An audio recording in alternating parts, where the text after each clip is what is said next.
Managing a small team or business comes with a unique set of challenges. With limited resources and manpower, it's easy for things to feel chaotic and out of your control. How can you, as a leader, accomplish your goals while keeping your team engaged, effective, and accountable? This podcast will give you practical strategies you can implement now to lead your team or business to reach its fullest potential. Welcome to the Organizing Chaos podcast with your host, Danny Coleman. Hey guys, thanks so much for tuning in to another episode of Organizing Chaos, where we find small practical strategies for small teams and small businesses. And thank you so much for tuning in. I love doing these, and I hope that this is helpful for you. If you have any type of questions or you'd like me to go into any topics, feel free to shoot me an email at danny@dannycoleman.me. I'd love to dive into that. I want to jump right into this one. I have been getting a lot of questions from people about how to do interviews, or someone, an owner or a manager will sit in with me on an interview and they'll ask me, how did you come up with this, or how did you develop this, or whatever. And my specific way of doing it, the questions that I have culminated from years. I got the original set from my boss at the time, and then it kind of just morphed and changed, and I added things and took stuff away. And I have a slew of questions that I ask during interviews. But anyways, I digress. I don't want to get into the details on that. It is something that you can find, my interview questions, if you're interested, in my ebook that I pitch at the end of every episode. It's I say ebook, man, I hate saying ebook. I have a bad habit of that. It's just really a guide. It's not anything very long. It's just a simple laid out process. And included in that process is my template for interview questions. It's in an Evernote that I've made public, and so you can get on there and check out those out and pick out the ones that you like. So I want to jump into how to do the interview. So the first thing that you want to do to have a successful interview with someone who's about to join your small team or your small business is lower their defenses. What happens during an interview, or whenever someone's coming into an interview, is they're going to put on their best face, and oftentimes they're really nervous too. So you're getting this tight version of them, and they're not going to give you thoughtful answers to your questions. And also, too, you as an interviewer, there's a degree of nervousness that you have going into it. It's totally understandable. And when you get defenses lowered, you kind of bring down the tension in the room. You get people to kind of just be more real. And you, as an interviewer, you're going to listen better when that tension and that nervousness is gone, or at least reduced. So what I like to do in order to lower the tension in mine is I talk about myself a little bit first. I found that when I was job hunting, I would oftentimes, or I'd go in, I just feel terrible. Like I hated going in. I didn't feel like I could be my authentic self, because I either wasn't getting enough feedback from the person during the interview, so I was just like being nervous and thinking that I was messing up and disappointing them and stuff, or it was the opposite, and they'd be really cool and fun, and we'd have good rapport, and in reality, I didn't get the job. They were just excited to talk to me. And so those are just some of the things to consider. Just when you're lowering defenses and you're lowering the tension in the room, you get a genuine conversation, which is really what you want. You're not going to be working with the interview version of this person. You're going to be working with the after the interview version of this person. What is it like when they've been with you for 3 months, 6 months, 9 months down the road? So anyways, what I like to do is talk a little bit about myself. I'll mention some things like, I drive a motorcycle, and I was homeschooled till 8th grade, and I've been to public, private, and private and public education. I've kind of experienced a lot of different things in regard to that. Just whatever, you can spitball, but just try to find some things that you may be able to have in common with them.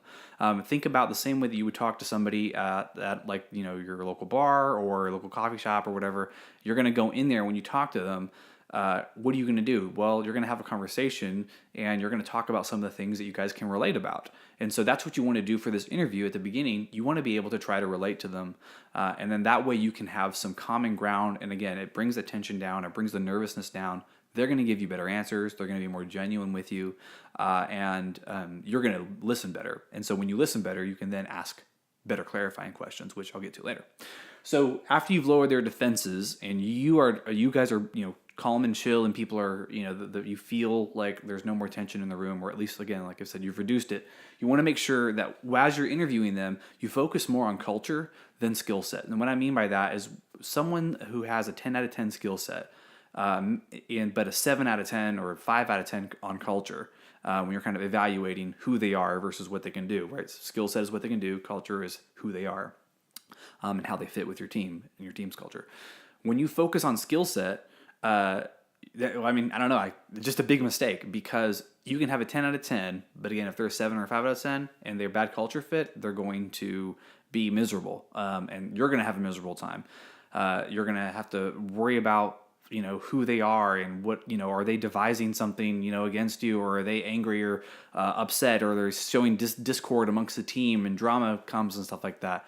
But they're great at what they do. That's not what you want. It doesn't matter how good they are at what they do. If they're terrible or if they're a terrible fit, you don't want them on your team. So skill set's important, but prioritize culture slightly above that. So I always tell people, a 10 out of 10 on culture, or anything 7 and above, will always kind of trump maybe some of the gap that they may have as far as skill set goes. So if I measure them like a 6 out of 10 on skill set or a 7 out of 10 on skill set, and then there's somebody else who's 9 out of 10 on skill set, well, if their culture, how I rate their culture on a 1 to 10, it's got to be higher than the other person's too. So again, culture is the trump skill set every time. And when you hire in this way, you're going to hire people based on the type of person that they are and how well of a fit they are with your team, rather than just whether or not they can get the job done.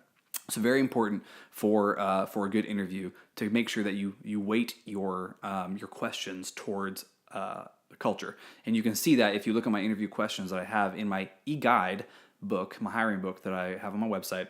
You will see that there are a ton of questions that I call my about me questions or about you questions, because I want to dig into the person first and foremost, and then at the end of the interview I ask some more of the skill set stuff. I'll intersperse them in some of the about you questions. If it's a manager, for instance, I'll maybe morph some of my questions to be specifically addressing management, which again, that's going to address skill set as well. But again, prioritize culture. And then lastly, ask clarifying questions. And this goes back to why you want to lower the defenses and make sure that you're listening to their responses, truly listening, because when they respond with something, you can say, oh yeah, okay, tell me more about that. Or you can have a conversation around it instead of just being, okay, my next question, that's the biggest, first is going to be a turnoff to them. And secondly, if you're not listening to their answers, when that thing ends, you're going to be like, man, how did they even answer these questions? You can't write down the answer to every single question. You want to be present. And so honestly, I don't write down anything unless it really stands out to me as either a red flag or something that's really good. And so the best thing is just to be present and to know, you want to dig into who they are as a person. So yeah, that's the last thing. Just ask clarifying questions. To give you an example, I'll oftentimes ask, actually I always ask, it's one of my favorite questions, is what frustrates you the most? And then they'll kind of think about it and they'll give you something, lack of directions or something like that. And I'm like, can you tell me a little bit more about that? Or can you give me a specific example? That's a clarifying question. It's a question after their answer that gets them to say more about it. Or, they may they may say something like, one of my other questions is, in one word, what motivates you? Because I'd like for them to be concise. I'd like to see how they use words. And then I always ask them after that, okay, so let's just say motivate was family. I'm like, oh, tell me why. You don't want a boilerplate answer like, oh, well, I love my mom and dad, or I love my kids, or whatever. Like, you want to know, what is it? What's emotionally, where are they with their answer? Or where does that answer tell you about them emotionally or about them as a person? So those clarifying questions are really the game changers in getting the most out of an interview. So anyways, that's all I've got to share with you guys today. There's a lot that I could talk about in regards to interviews. I could talk for a long time about it, but I think that those 3 things to me are the most important things. That whenever I'm doing an interview, I lower the defenses from the get-go. And then I'll add to that too, it's also helpful to let them know where in the process they're at in case that's not an obvious thing. Because letting people know what to expect is really helpful too. And you also don't have to have that awkward thing at the end of the interview where you try not to give away how you felt about them, but you don't want to, let them think that they got the job, but you also don't want to think immediately that they didn't.